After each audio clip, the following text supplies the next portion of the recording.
You are listening to Tenali Raman Stories. Story The Lost Wallet. One day it was a dark evening and a breezy wind was blowing. Tenali, who had come into the inn, was drenched to the skin. He made his way to the fireplace, but there were several villagers warming themselves in front of the fire, and he could not go near it. As he stood there shivering, the innkeeper, who knew him, slightly welcomed him and asked him why he was looking so sad. "I have lost a wallet containing 20 gold coins," said Raman. "Where did you lose it?" asked the innkeeper as the men who had been standing in front of the fire gathered around them. "Within a mile of this place, I'm sure," said Raman. "I'll go in search of it next morning. No one is likely to travel by the road in this weather, and the purse will certainly be there till morning." "If I were you," began the innkeeper.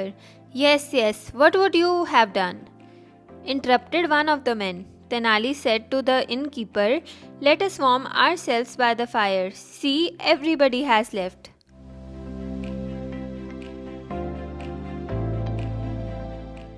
Story The Sketch of Three Artists. Long ago, the king had decided to invite three artists to draw the sketch of his late uncle. The king's uncle was blind in one eye. "If you do a bad portrait, I will punish you," he warned. "But if you do a good one, I will reward you. Now start." The first artist made a sketch that showed the king's uncle as he was, blind in one eye.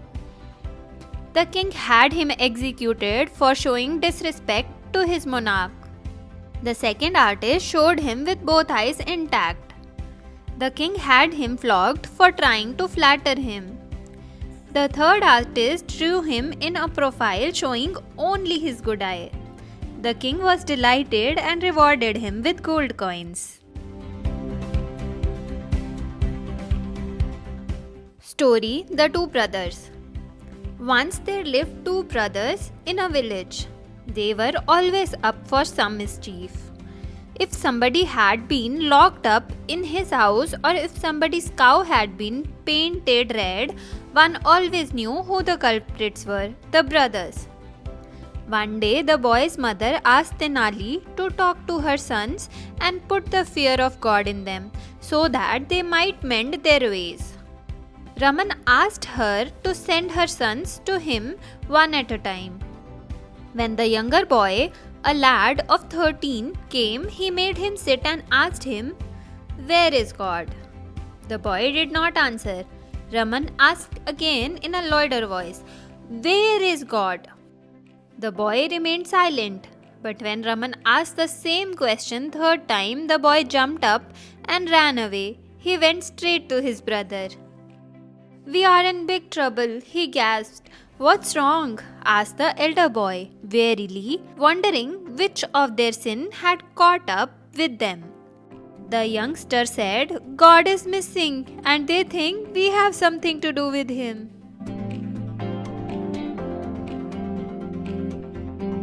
Story Mango, the King of Fruits. One day, Tenali Raman was very hungry. He was known to eat gigantic quantities of food, especially when invited for dinner. One day, a landowner decided to test his capacity and invited him for lunch. Raman ate as much as 3 men would have done and then emitted a loud blench. "Enough?" asked the host. "No place for even a grain of rice more," said Raman. Just then a servant came in with a plate of mango slices. "Mango!" exclaimed Raman. His mouth was watering. He took the plate from the servant and ate all the slices. "Amazing," said the landowner. "You said you did not have place for even a single grain of rice, and you devoured almost 3 mangoes. How do you explain that?" "Very simple," said Raman. "What happens when you walk into a crowded room? Everybody steps aside to let the royal person pass. Something similar happened here. All the foods in my stomach made way for the king of fruits." Story the clever businessman. One day, King Krishnadevaraya conveyed his opinion that professors were the cleverest man in his palace.